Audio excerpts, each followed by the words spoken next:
Hello friends, welcome to my channel. ನಾನು ನಿಮ್ಮ Basu Sunkad. Friends, pen ಡ್ರೈವಿನ ಅಪರಾಧಿ ಅಂತ ಹಾಸನದ MP ಆದಂಥ ಪ್ರಜ್ವಲ್ ರೇವಣ್ಣ ಅವರು ಎಷ್ಟು ದಿನ ಯಾವಾಗ ಅವರ ಪೆನ್ ಡ್ರೈವ್ ವಿಡಿಯೋ ಹೊರಗೆ ಬಂತು ಅಥವಾ ನ್ಯೂಸಲ್ಲಿ ಬಂತು, ಆವಾಗಲಿಂದ ರಾಜತಾಂತ್ರಿಕ ಪಾಸ್ಪೋರ್ಟಿಂದ ಜರ್ಮನಿಗೆ ಪರಾರಿಯಾಗಿದ್ದರು. ನಿಮಗೆಲ್ಲರಿಗೂ ಗೊತ್ತಿರೋ ವಿಷಯವೇ. ಆಮೇಲೆ ಎಲ್ಲ ಬೆಳವಣಿಗೆಗಳು ನೀವು ನೋಡಿದ್ದೀರಿ. SIT ತಂಡ ರಚನೆಯಾಗಿದೆ ಅವರ ಕೇಸನ್ನು ತನಿಖೆ ಮಾಡಲು. ಮತ್ತು ಮೇಲಿಂದ ಮೇಲೆ ಇವರು ಕುಮಾರಸ್ವಾಮಿಯವರು ಅವರಿಗೆ ಬರಲು ಹೇಳಿದರು ಮತ್ತು ದೇವೇಗೌಡರು ಕೂಡ ಅವರಿಗೆ ರಿಕ್ವೆಸ್ಟ್ ಮಾಡಿದರು, ನೀನು ಇಂಡಿಯಾಕ್ಕೆ ಬಾ ಅಂತೇಳಿ. ಅದಕ್ಕೋಸ್ಕರ ಆಮೇಲೆ ನಮ್ಮ ರಾಜ್ಯದ CM ಅವರಂತ ಸಿದ್ದರಾಮಯ್ಯವರು ಕೂಡ ಸೆಂಟ್ರಲ್ ಗೌರ್ಮೆಂಟಿಗೆ ಪತ್ರ ಬರೆದಿದ್ದರು. 2 ಸಾರಿ ಪತ್ರ ಬರೆದಿದ್ದರು. ಅವರ ಪಾಸ್ಪೋರ್ಟನ್ನು ಕ್ಯಾನ್ಸಲ್ ಮಾಡಲು ಕೂಡ ಪತ್ರ ಬರೆದಿದ್ದರು ಲಾಸ್ಟ್ ಟೈಮು.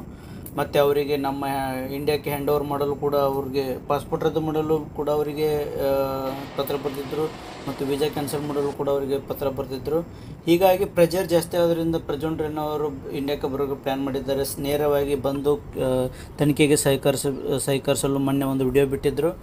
2-3 ನಿಮಿಷಗಳ ವಿಡಿಯೋದಲ್ಲಿ ಅವ್ರು ಏನು ಹೇಳಿದ್ದಾರೆ ಅಂತಂದರೆ, ನಾನು ಇಂಡಿಯಾಕ್ಕೆ ಬಂದು ತನಿಖೆಯನ್ನು ಎದುರಿಸ್ತೇನೆ ಅಂತ ಹೇಳಿದರು.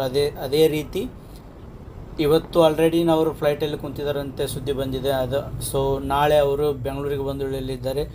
ಕೆಂಪೇಗೌಡ ಏರ್ಪೋರ್ಟಿಗೆ ಬಂದು ಇಳಿಯಲಿದ್ದಾರೆ. ಈಗ ಆಲ್ರೆಡಿ SIT ತಂಡ ಅಲ್ಲಿ ಕಾದು ಕುಳಿತಿದೆ. ಬಂದ ತಕ್ಷಣ ಹಬೀಬಿ ಕಮ್ ಟು ಬೆಂಗಳೂರು ಅಂತೇಳಿ ಈಗ ಅವ್ರನ್ನ ಅರೆಸ್ಟ್ ಮಾಡಲು ರೆಡಿ ಆಗಿದೆ ಅಂತ ಹೇಳ್ಬೋದು. Friends, thank you very much.